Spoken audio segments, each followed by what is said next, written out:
We are unfortunately fated to listen to the delusional tirade of Pakistan against my country.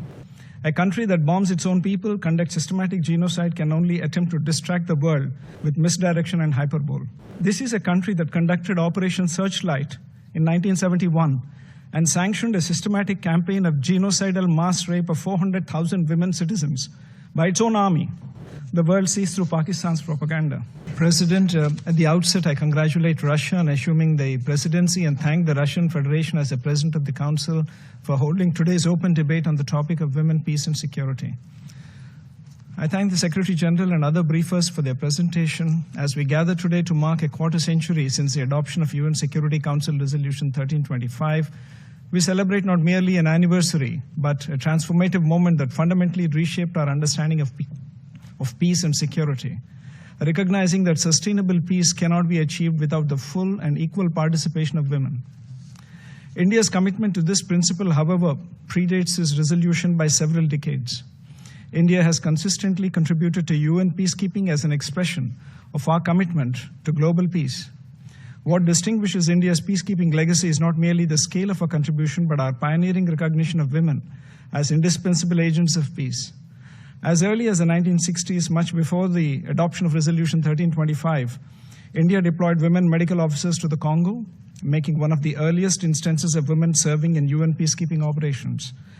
This was not merely a symbolic gesture, but a practical acknowledgement that women's perspectives, skills, and presence are essential to effective peacekeeping. This early commitment found its more pronounced expression in 2007 when India deployed the first ever all-female formed police unit in the history of the UN to Liberia. This groundbreaking initiative went far beyond enhancing security.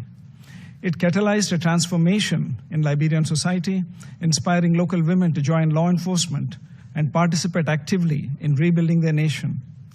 The unit reduced crime rates while simultaneously demonstrating that women could serve as both protectors and role models. This initiative was indeed a game changer. India's leadership in championing women peacekeepers is exemplified through the appointment of Dr. Kiran Bedi, the first woman officer of the Indian Police Service, as the first ever female police advisor and head of the United Nations Police Division in 2003. Today, over 160 Indian women peacekeepers serve in the field, and all women female engagement teams have been deployed in Democratic Republic of Congo, Abyei in Sudan, and South Sudan. The recognition accorded to Major Suman Gawani, who received the UN Military Gender Advocate Award in 2019 for her work in South Sudan, and Major Radhika Sen in 2024 for her contributions to the Democratic Republic of Congo, are testaments to India's unwavering commitment to the WPS agenda. We believe that it is no longer a question of whether women can do peacekeeping, rather, it is whether peacekeeping can do without women. Through these deployments, India has demonstrated the profound impact of women peacekeepers in peacekeeping operations. They build trust in communities, give hope to vulnerable populations, particularly women and children. Most critically, they help address gender-based violence and ensure that peace processes reflect the needs and perspectives of all segments of society. They inspire women in conflict zones through example that they too can be leaders and protectors. In the words of our External Affairs Minister, Dr. Jaishankar, women peacekeepers are messengers of peace. Recognizing that this transformation must extend beyond our own contributions, India has invested significantly in capacity building, particularly for women peacekeepers and those especially from the Global South. The Center for UN Peacekeeping, established by the Indian Army in New Delhi, has become a center of excellence, training over 12,000 troops annually.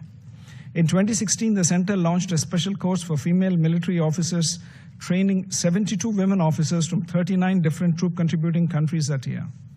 This flagship course equips women peacekeepers with essential skills in operational planning, protection of civilians, prevention of sexual exploitation and abuse, and gender-sensitive leadership.